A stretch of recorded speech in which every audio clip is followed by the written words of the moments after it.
Сейчас увидим. Тихо. Спокойно.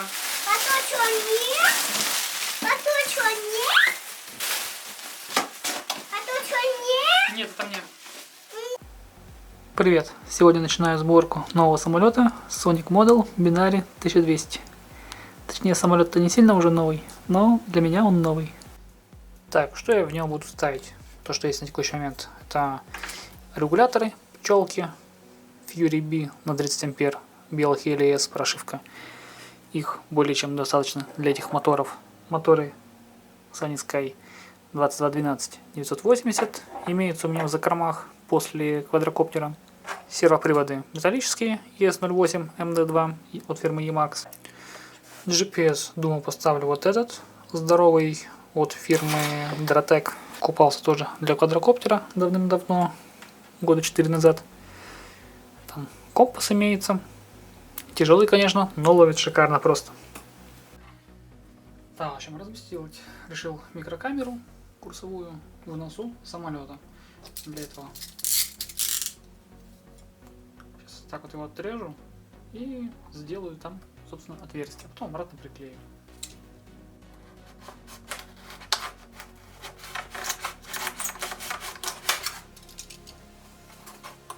Ой.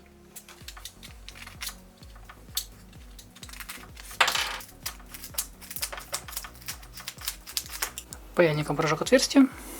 Объектив практически вплотную входит. Сейчас я еще маленько расширю его, и будет просто прекрасно. Производитель нам предлагает использовать вот такую вот фанерную пластинку, но я пошел по другому пути. Нашел на сайте Thingiverse. Кто-то уже изобрел, придумал вот такой модернизированный мотор-маунт, который, во-первых, не обязательно вклеивать, потому что он за счет этих вот дополнительных ребер держится сам неплохо. И который не нужно дорабатывать, и который одновременно же и держит серво, который отвечает за флапероны. Для того, чтобы детально придать прочность дополнительную после 3D печати, обрабатываю ацетоном. Наношу ацетон кисточкой, так как я печатаю из АБС пластика, а ацетон его растворяет. Дело в том, что по слоям пластик очень легко, напечатанная деталь очень легко может отслоиться, разделиться, треснуть. И чтобы его дополнительно усилить, вот эти вот части детали, я их так обрабатываю. Ацетон слегка растворяет пластик и позволяет, и сильнее слепляет слои. Деталь получается прочнее на излом. То же самое изнутри. Можно, конечно, ее в ацетоновую ванну поместить, но таковой у меня нет. Да и бывали случаи, когда в ацетоновой ванне деталь деформировалась.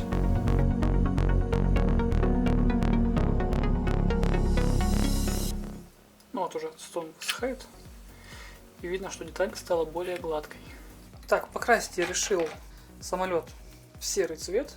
Перед покраской необходимо обработать, обязательно снять жир. Обрабатываю я изопропиловым спиртом, изопропанол. Он, по идее, нейтрально воздействует на пенопласт, не разрушает его и в то же время хорошо убирает. Для покраски я купил обычную бытовую акриловую краску фирмы Tikkurila. Мне очень понравились эти краски для дома. И вот ею попробую покрасить руль высоты.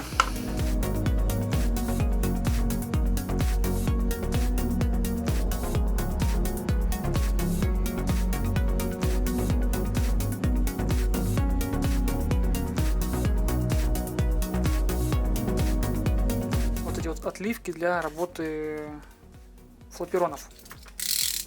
Так как я планирую их использовать, прорезать это все дело насквозь.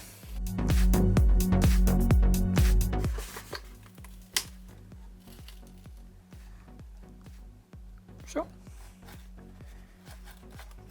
Флапероны готовы. Так, вот еще. срежу все, что мешает.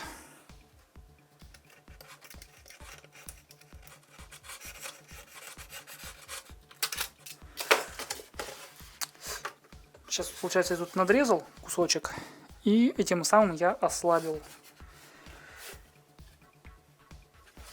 Чтобы это дело было надежнее, я сделаю следующее. Я промажу ухупором весь вот этот вот шов. Он застынет и дополнительно скрепит. И не даст закрылкам оторваться. На дарте я уже отрывал элевон, и вот таким образом, простым вот этим вот контактным клеем, смог его восстановить. Без всякого скотча, просто на одном клею держится неплохо. Ну а тут все по-старому, ничего не меняется. Ну, если будет рваться дальше, то сверху придется просто усилить уже армированным скотчем. Вот таким вот. Ой, все упало. Вот таким скотчем армированным.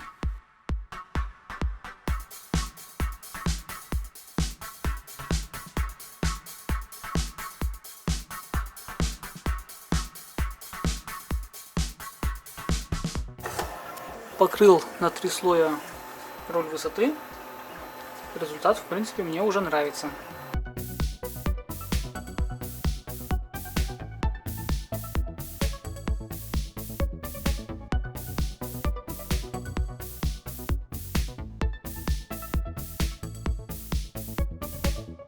Первый блин немножко комом. Покрасил я руль высоты, просто обезжирив его изопропанолом. Попробовал заламинировать, и получилась вот следующая картина. Во-первых, конечно, не получилось у меня идеально заламинировать.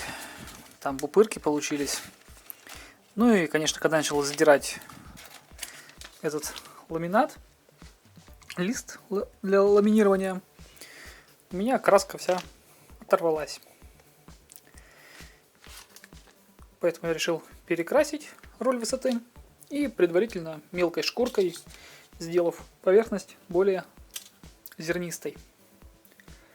Попробовал я поковырять с краю, и вроде бы как держится краска лучше.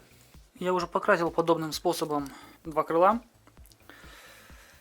Ну, сейчас пока перекрашивать не буду, может быть все нормально будет, но ламинировать буду уже не бумагой для ламинирования, а просто скотчем. Что-то у меня не задается с бумагой для ламинирования, пупырится, отрывается. В общем, красиво у меня это сделать не получается, поэтому буду просто скотчем. Дарта я обмотал просто скотчем, и получилось, в принципе, неплохо. Попробую эти крылья также сделать. Я в крылья планирую поставить подсветку, поэтому я предварительно проложу вот в эти вот в канавки проводочки.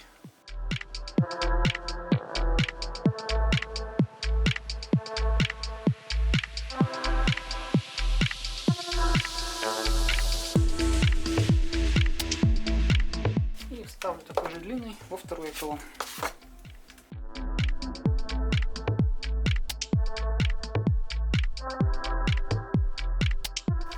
Так, ну хорошо, самые длинные влезли. И у меня осталось еще 3 проводочка. Хватит на вот эти фонарики. И для киля, наверное, еще останется.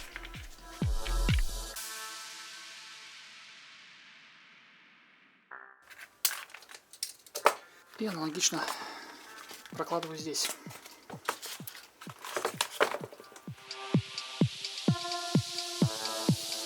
На этом пока что все.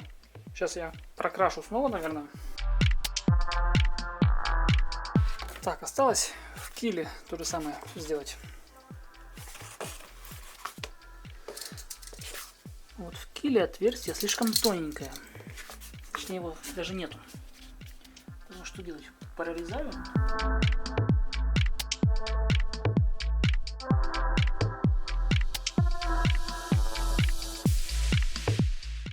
Шов, чтобы выглядел более-менее приятно. Курсовую камеру я решил поставить в нос модели. Для этого я вот отпилил кусочек носа, вот так вот. Сделал там отверстие под камеру курсовую. На текущий момент это Cadex Baby Turtle. Так вот она вставляться будет. И вот так вот торчать.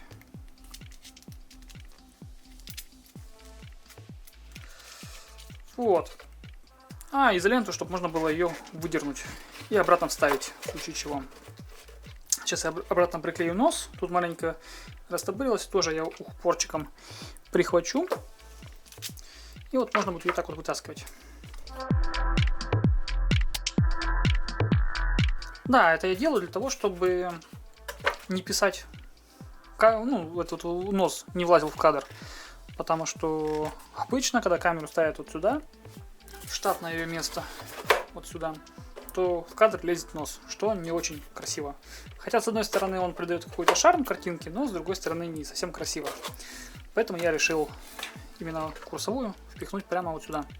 Да, есть риск повредить ее при морковке, при краше. Поживем, увидим. Так, клей маленько подсох. И можно соединять нос. Упор для пенопласта — это прям топчик. Очень понравился мне клей. Все клею сейчас только ему. Сюда еще маленько залью сейчас тоже.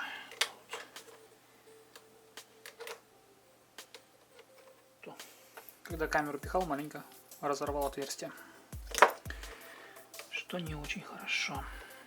Ну и научный, немножко горьким опытом. Ну не горьким, а просто опытом. Буду шкурить весь фюзеляж наждачкой, чтобы краска все-таки прилипла получше. После того, как прошелся сначала наждачкой и сделал поверхность шершавой, прохожусь тряпочкой с изопропанолом, снимаю весь жировой налет, который тут может быть. И, в принципе, фюзеляж готов к покраске.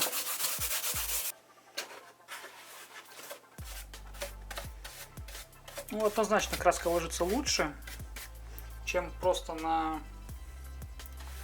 обезжиренный фюзеляж.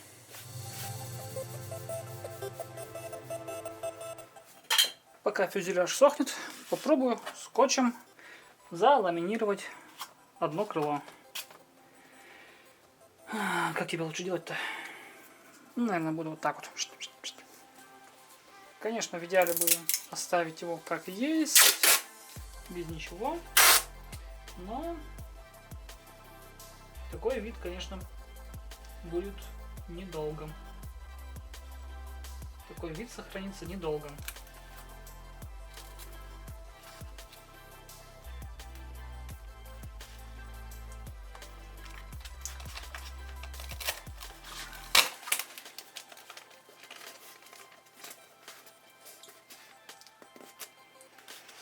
А скотч все-таки придаст прочности, жесткости. Самое главное, не так легко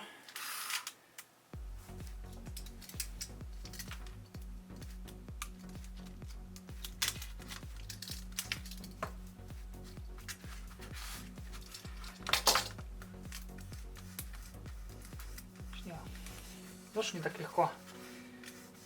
Краска слишком быстро не оторвется.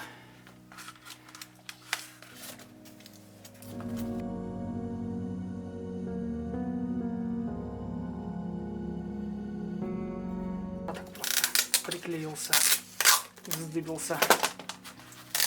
Просто отклею.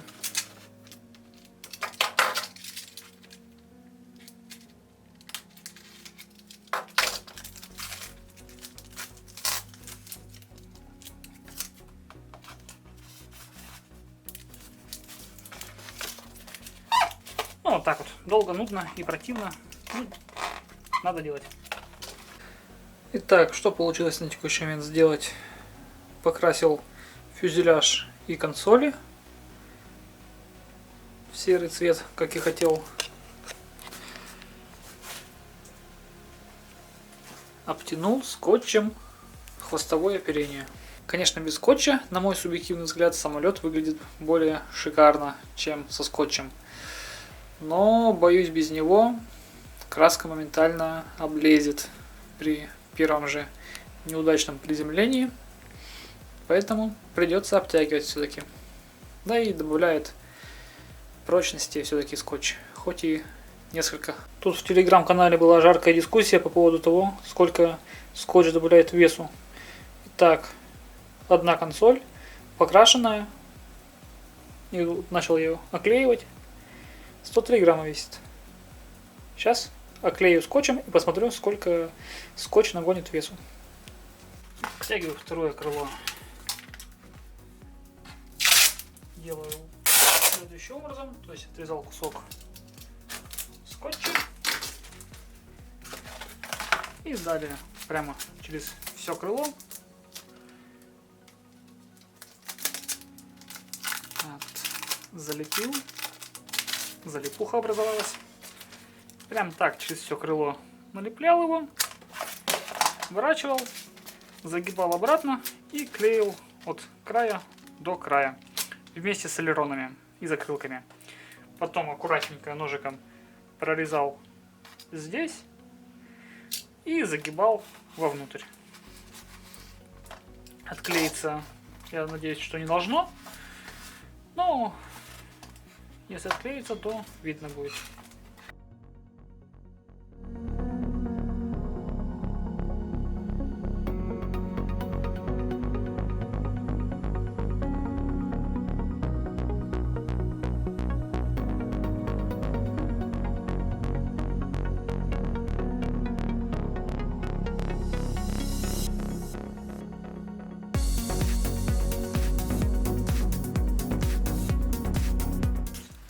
Хорошо, да?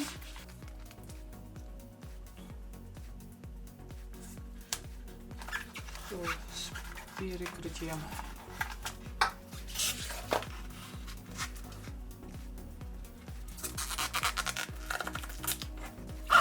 Не совсем правильно опять же делаю. По-хорошему нужно было начать сверху, загнуть ее сюда. А вот этим уже перекрыть вот этот слой, чтобы прям... чтобы поток воздуха не мог оторвать скотч. Ну, я думаю, не оторвет.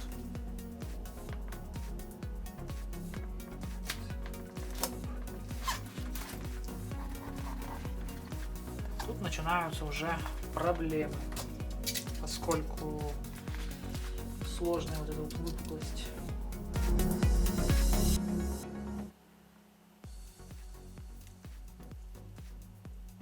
Но это, конечно, еще не самый сложный участок.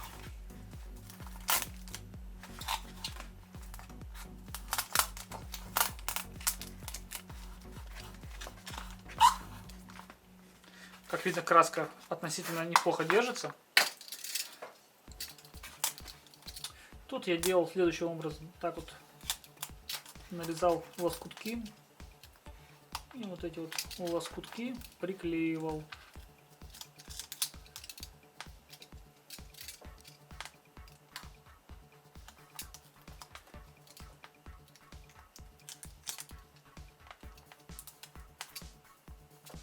Кисяк образовался.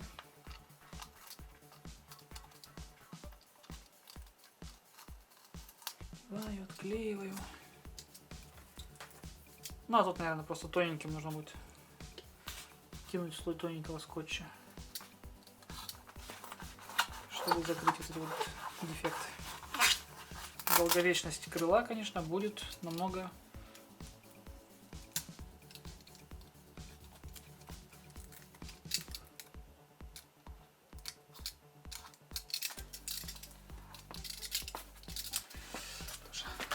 накосячил.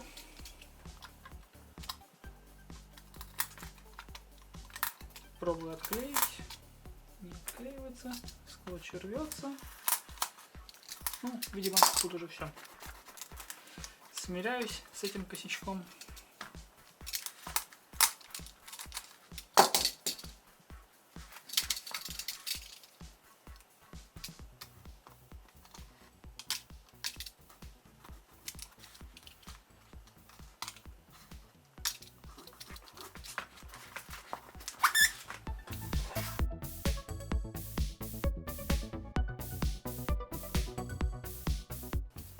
Ну, как бы так.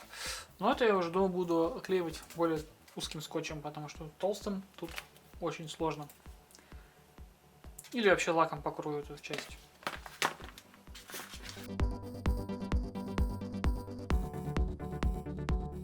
Ну, в целом, крыло, еще одно крыло готово. Останется только этот лобешник закатать как-то. Все, переходим к фюзеляжу. На этом первая часть так называемого билд-блога заканчивается. На текущий момент я покрасил его в серый цвет, как и хотел, обтянул его скотчем. Осталось, конечно, эти крышечки декоративные тоже покрасить, но это уже мелочи жизни, как говорится. И буду ждать прихода электроники, потому что основная вся электроника, сервоприводы, полетный контроллер и все-все-все еще в пути. Если интересна судьба бинарика, ставь лайк, подписывайся на канал, а я в дальнейших видео буду рассказывать и показывать про дальнейшую его постройку.